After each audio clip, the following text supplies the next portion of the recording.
Hi, everyone, and welcome back. We are going to be sharing more secrets of success from the Sober Business Network today. And I am delighted to have Janey Lee Grace as my guest. So welcome, Janey. Oh, thank you so much for having me. It's really, really good to see you. And I love all the stuff you're doing. It's super exciting. Oh, thank you, Janey. I mean, Janey is my inspiration for my entrepreneurial journey. So this is a bit of a special episode, really, because I went on Janey's sober coach training. It was the very first one, wasn't it? Yeah, the very first cohort. I wish I'd videoed you. You were all sort of a little bit nervous, a little bit fragile. Oh, Look at you now, rocking it. I know. it. I mean, when I was a drinker, I used to dream about setting up my own business, but I would never, ever have dared to, until I got sober. And as you always say, being sober makes you brave. But it was your course that really gave me the confidence to do it, and everything that you taught us, and the support afterwards, and meeting the other people in the group. I don't know, there was just something quite magical about it, and it changed something in my head. I was like, oh yeah, maybe I could do that. Maybe I could try. So yeah, exactly. It's been so exciting to see what you've done. And I think it's true. I think being sober does make you brave. And I think, so many people have got an idea or something that they want to do, or they want to grow or expand. But, when you're drinking, it just holds you back. And then suddenly when the path is opened in front of you, it's okay, I can be authentic. I can do this. I can be who I'm meant to be. It's brilliant.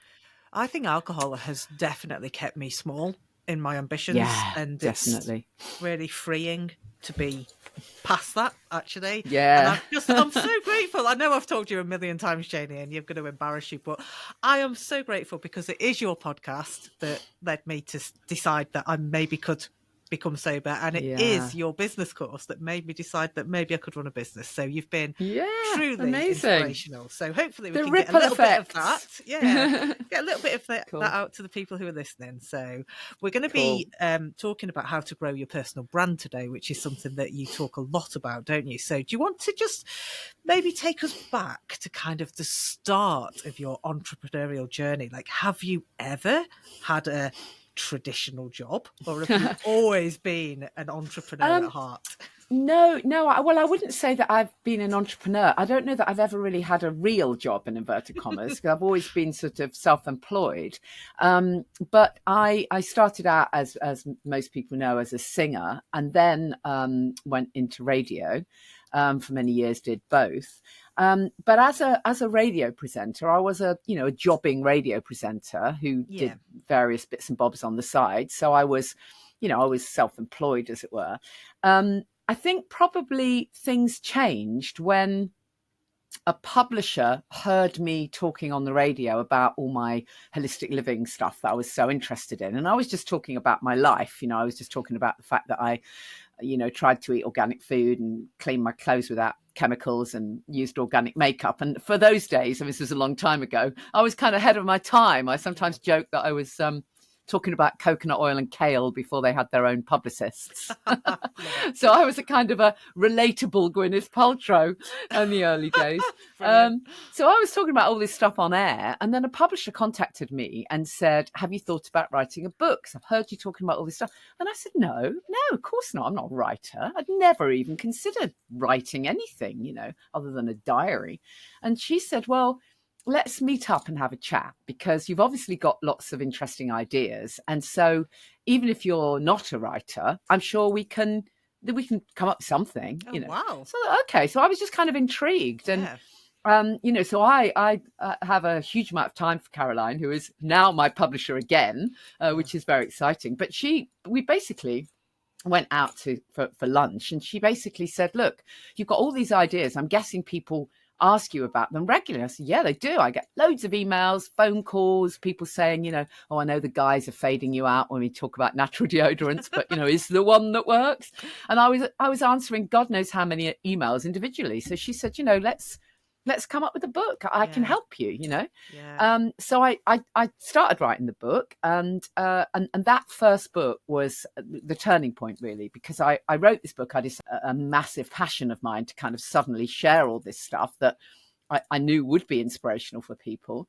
So the title, thank God, was Imperfectly Natural Woman. I'm really grateful for that, because I don't get everything right. Never have, never will. But that was a very relatable part, because of course no one gets everything right. But having said that, initially the book did absolutely nothing. It was talk about blood and sweat and tears to get the thing out, just at the time as I was having my 4th baby as well. So top tip there, don't have a baby and write a book at the same time. Not advised. But anyway, I did. So the book came out not long after I'd had my 4th. It was literally like having another baby.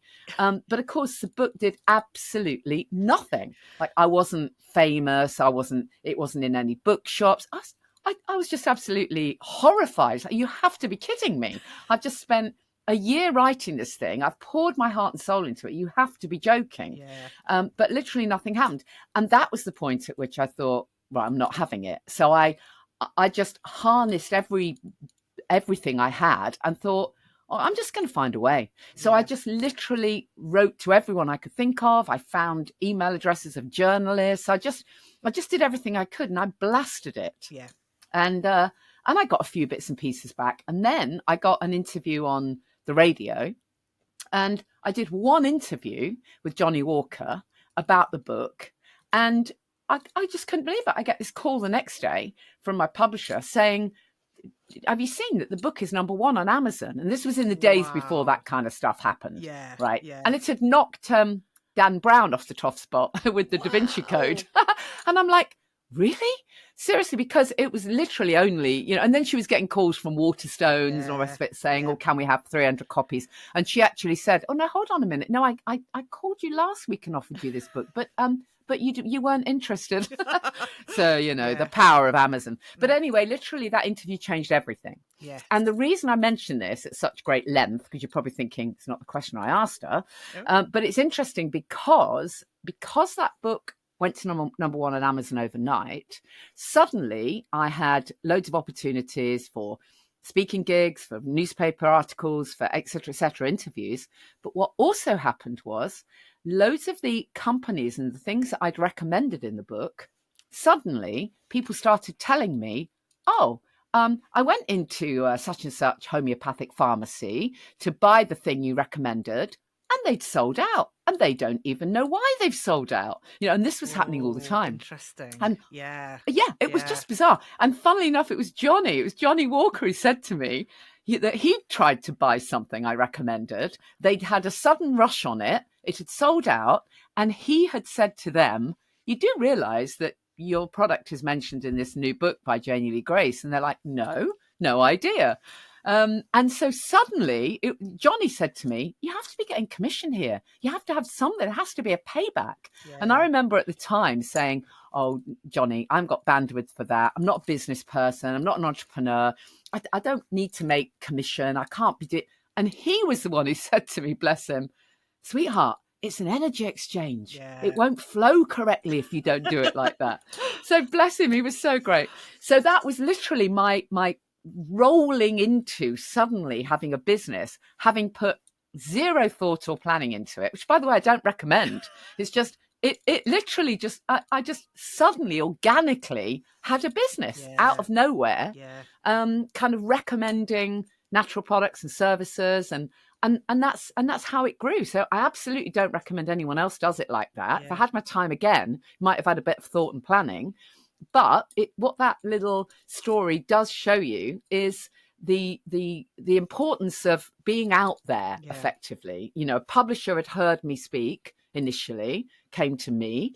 And obviously, I know not everyone's on radio too. I'm not anymore. But the point is, there are loads of opportunities to have your message out there now. So that's kind of #1, is make sure you do get yourself out there, because that's how you'll get picked up on. And #2, have those foundations in place for how you're going to keep that energy flow, because ultimately that is what it's about. I love it. And you've put some of these learnings, haven't you, into a book about is it You Are the Brand? You Are the Brand. You Are the Brand, which is sort of tips and insights into how you can recognize that you are the brand, and how to do that kind of DIY PR piece, how to promote yourself. One thing I talk about in the book is that we have to think about both sides of the brand, as it were. So we have to think about, most people spend a lot of time working on their clients and their customers, and how are they going to attract more customers, and what can they do to pitch out to more customers. But often we forget the other side, which is the media attention and the kind of the PR, if you like. And the reality is they work together, because if you attract some coverage for your work, then somebody else is doing it for you and sending, and it all works in synergy. So you've got nothing to lose. Nobody's got anything to lose in pitching themselves out for some media coverage, in addition to just, promoting themselves directly to clients. You, in my opinion, you have to do both. Yeah, no, I think it's good advice. And even for some of the biggest businesses that I've worked for, they will have a PR department. They will be putting out press releases, talking about quirky new products. I can remember when I used to work for Asda, doing like the biggest Christmas cracker that had ever been made and trying to get in the Guinness Book of Records, just because, even Asda are trying to get into the press. A few column inches. They're exactly. So expensive. I mean, you're talking tens of thousands of pounds for advertising in national press. As a general rule, I don't recommend that. Certainly small businesses advertise per se, because advertising rarely works. It very rarely works. What works is engagement and content creation and engaging with your potential clients. But straightforward ads are very, very expensive, and for small businesses, they often don't work. Yeah, no, I would agree with that. And I think that when you see that some of the biggest companies in the world are looking for PR opportunities, it tells you a lot, doesn't it? Of course, they run ads all the time. Yeah, but they're looking for engagement. They're looking for stories. They're looking for memorable things. So that's it, isn't it? That's the secret. And what advice would you have for someone then who is a small business owner who's thinking, right, I want to get some attention from the press? What kind of tips could you give them? I think as with everything, it requires you to know your niche. Obviously, it's really, really important that you know who your ideal clients are, who you want to attract. And then when you know who you want to attract, you're going to need to think, well, where are those people hanging out? So what magazines are they reading? What newspapers, what radio stations, or whatever. And then obviously have a look at what opportunities there are within that magazine or radio station, because it's totally pointless just pitching dear BBC, have me on, as it were. So have a look at the kind of magazines that your ideal clients are reading, and have a look at the kinds of slots you might be able to be included in, and literally come up with an angle, come up with a pitch. It doesn't have to be anything brand new that no one's ever thought of. It might just be a timely twist on something. So it might be something seasonal. It might be your take on something that's going on currently. It might be something linked to a celebrity. It could, there's so many angles that you can come up with. But the more of an angle and a news story, as it were, the more likely you are to be featured. Obviously, no editor or producer is interested in you going to them and saying, I have a product, it's $9.99 and you can buy it here. I mean, they'll just go, okay, well, that's lovely. Go over to advertising if you want to pay for an ad. That's not of interest to them. You running a business is of no interest to them. All they care about is there an interesting story for their readers or for their listeners? That's all they care about. Now, obviously, in return for giving you the airtime or the column inches, they'll plug your business. Or at least you'll get a mention. So everyone's happy. It's a win-win, right? But you've got to have something of value to be able to share. Yeah, absolutely. And I think, I think the seasonal bit and I think that's a really important part, because journalists, they're always looking for of the moment stories, aren't they? So it's really important, I think, to keep an eye out for articles and news relating to your business. So I I always think, I've got lots of Google alerts set up, and in the Sober Business Network, we've got like a media channel, which has been really useful in the WhatsApp group. So I love the way people are putting news into there, because I'm seeing things I might not have seen otherwise. And it really helps. You have to kind of keep your finger quite close to that pulse, don't you? So that you do. You have to keep on it, but also you have to think quite a long way ahead as well. Yes. So if you do want to be featured in magazines, then, if you want to do something for Dry January, then you really need to be pitching by August for the long lead mags, So it's worth having a bit of a content calendar, kind of a press calendar for yourself, and you can think ahead. Well, where do I want to pitch, and at what time? I mean, obviously now things are a bit different because there is so much more media, and there is a lot you can do right at the last minute, and that's great. And of course, you don't always need to be pitching newspapers and magazines. You can put your own content out there. Of course you can. But actually, a mix of everything is what tends to work well, because you will have heard that saying, that you need to be, in PR terms, people need to see something or hear something about you at least 7 times. And then I've heard other people say, no, actually it's 17. And then one PR person said to me the other day, actually it's 77.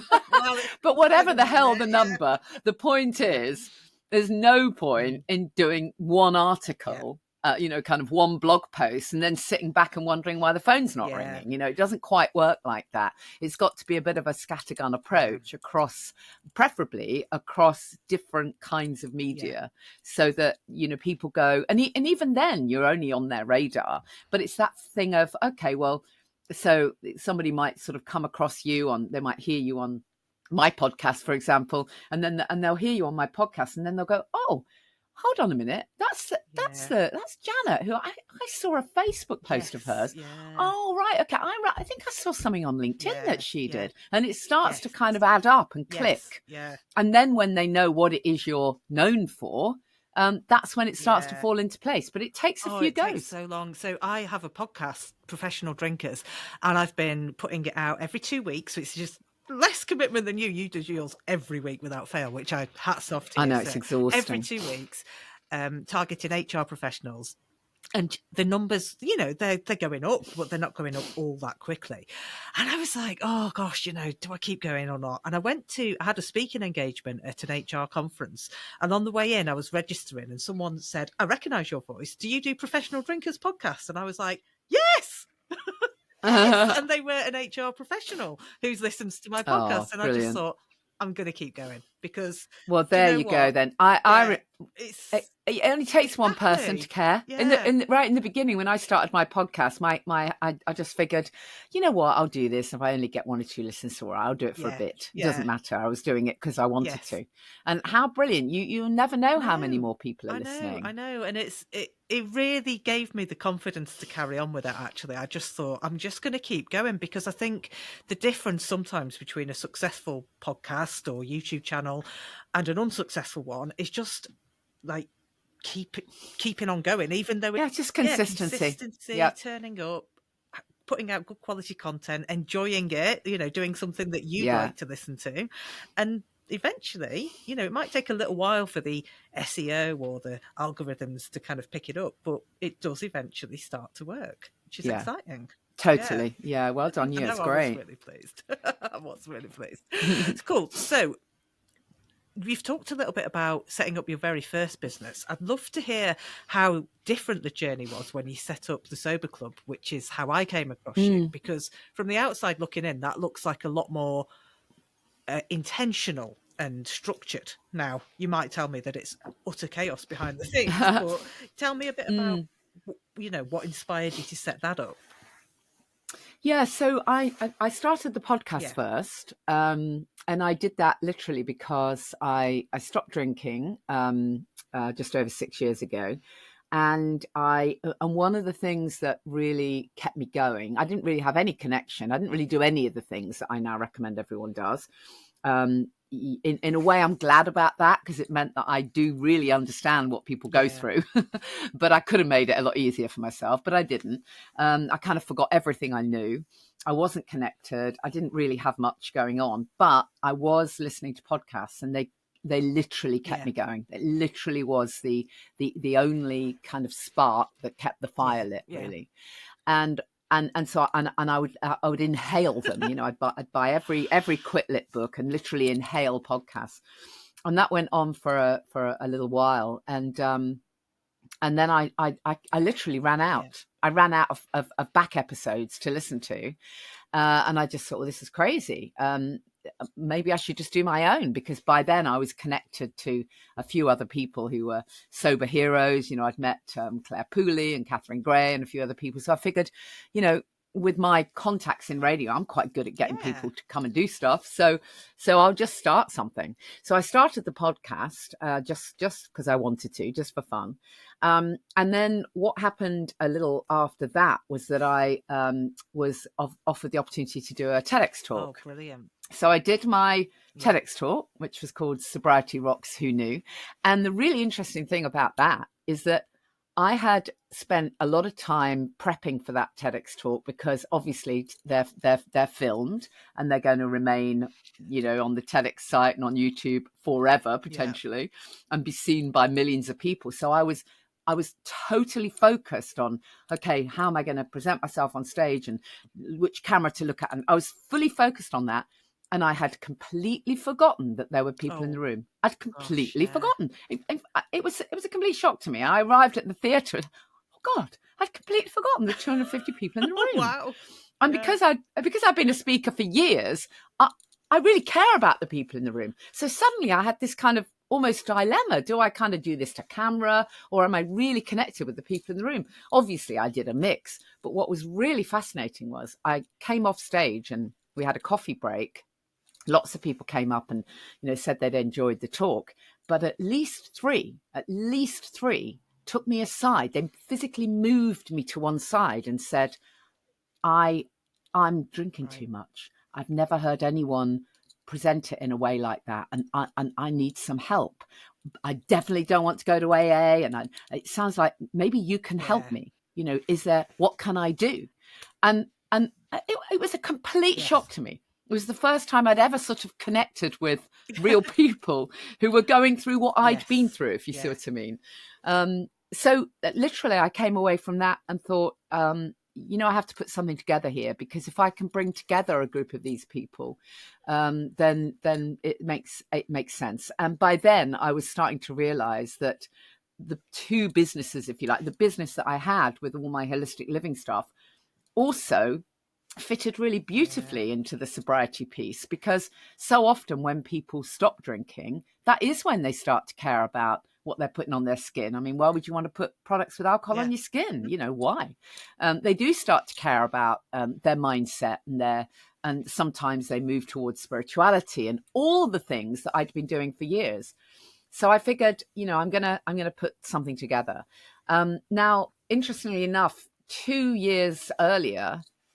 or 3 years earlier, I'd done some training around membership sites, spent an absolute fortune doing this training around membership sites, but never put anything together, because I just couldn't get my act together and it just didn't seem quite right. It just wasn't the right time. So I sat on all these training materials and didn't use any of them.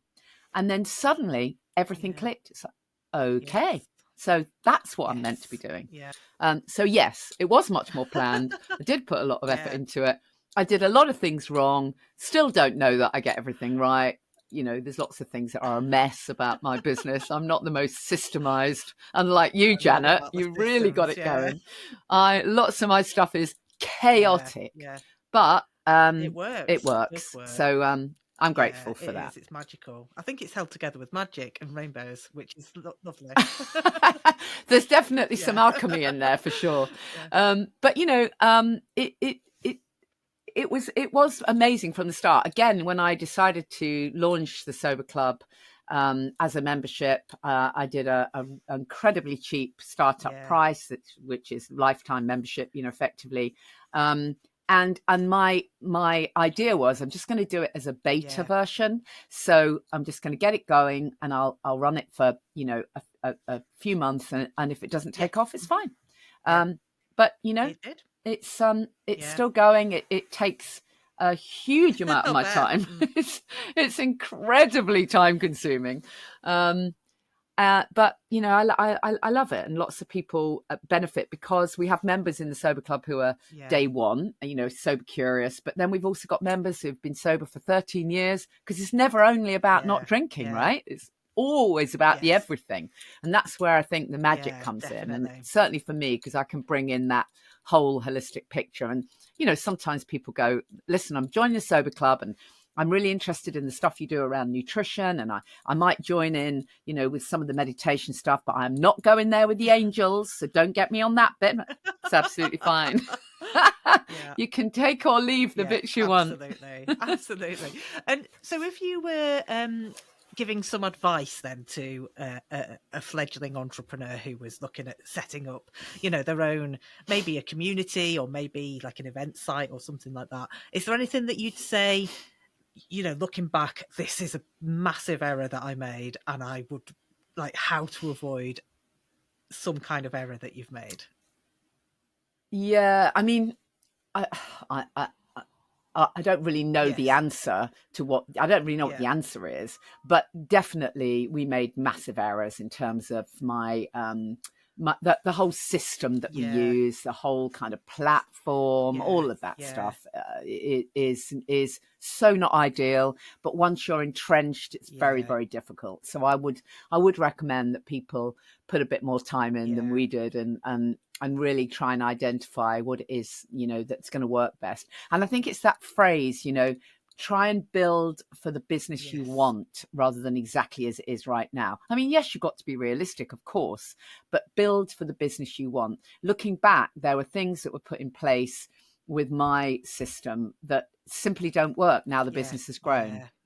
But it's almost impossible to, I can't start again, tough, you know. So and if anyone is starting from, I mean, I actually think it's really exciting when you're starting things from scratch and you're spending the time on stuff like this, where you can really think about it, because you can really decide, okay, well, how do I want to present myself?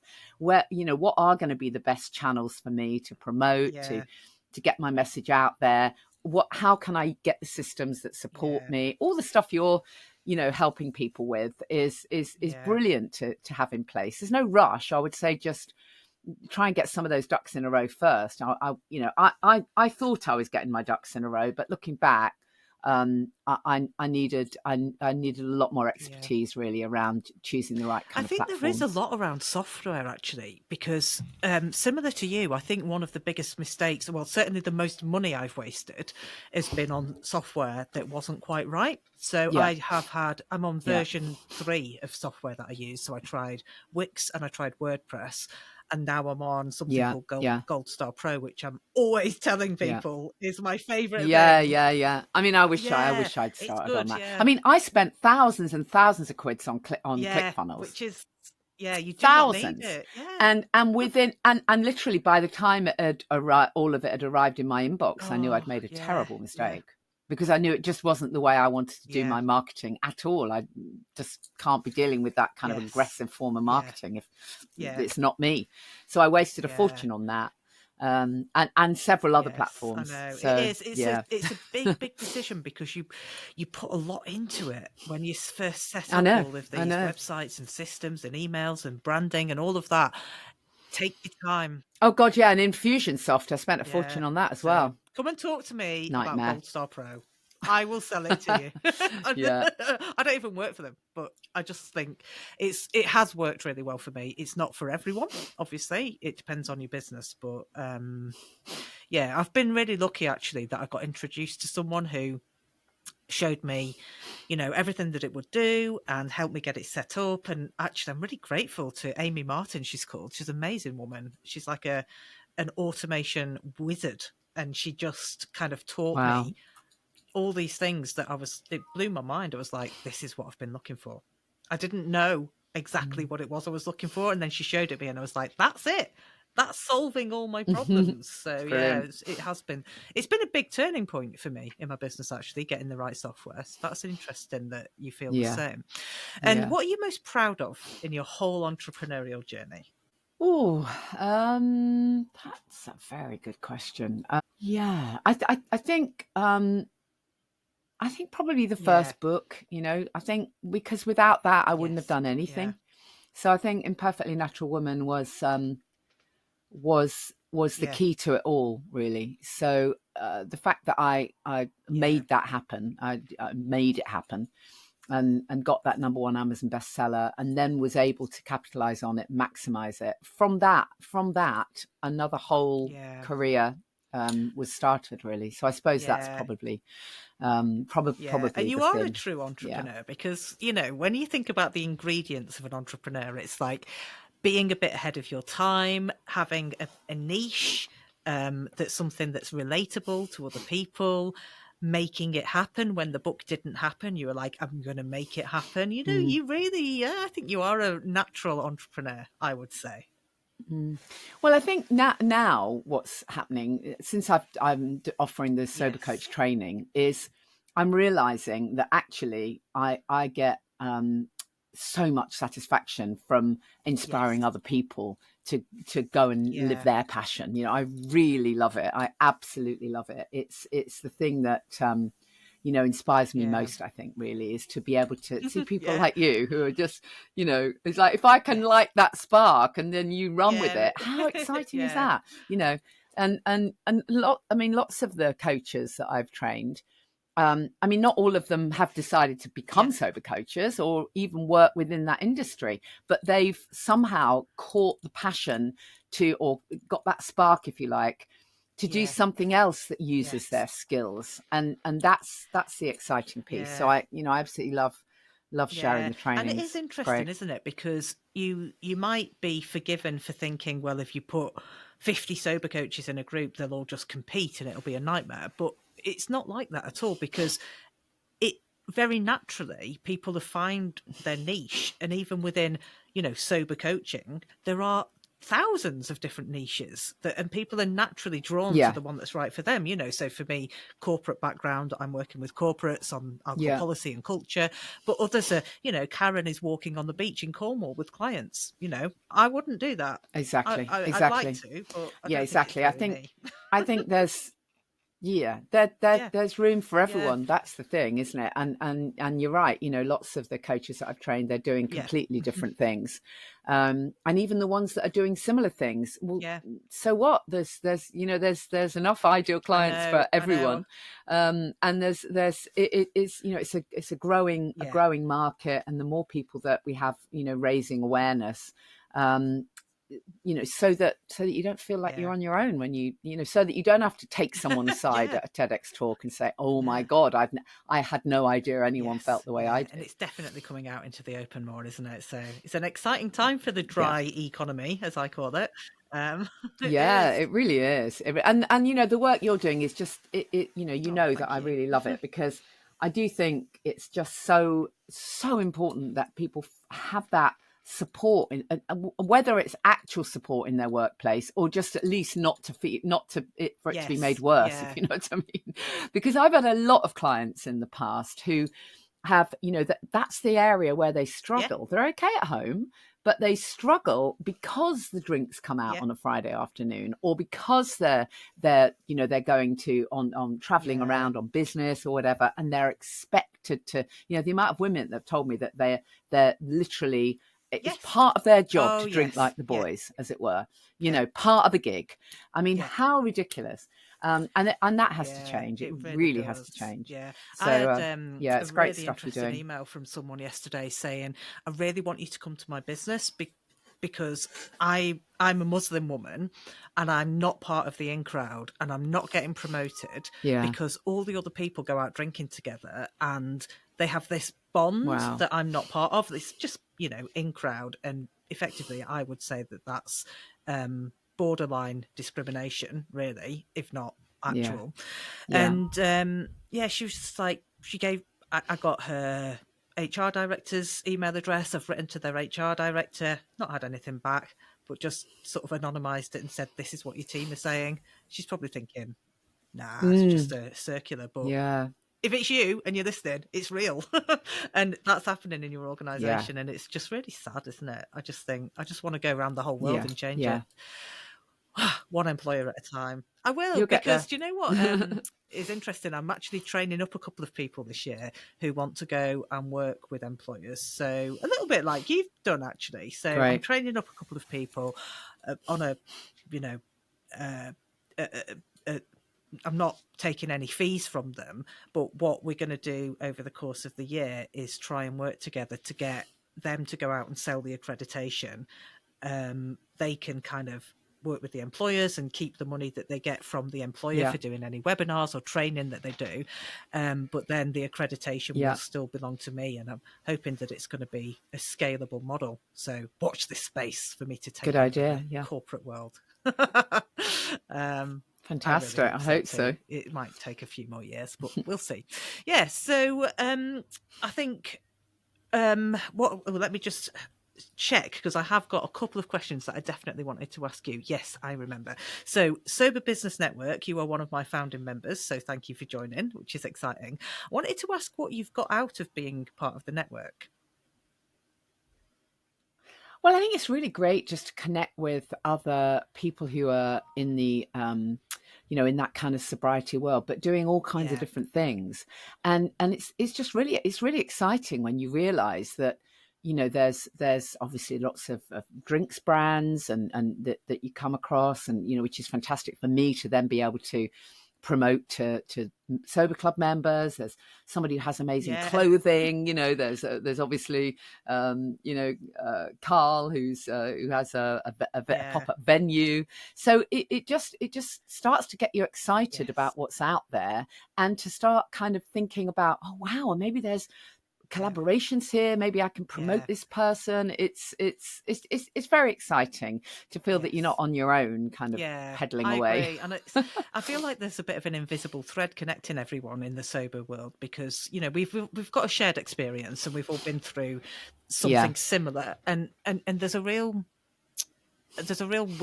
we all want each other to succeed, and so collaboration is springing up left, right, and centre, which is exactly what I wanted it to be.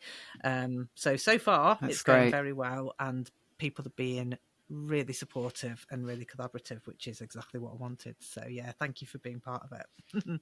I can't wait to see what happens next. Oh, it's great. And then I've got to ask you my final question, which I ask all of my guests, which is going to be difficult to find one thing, but what is your favourite thing about being sober?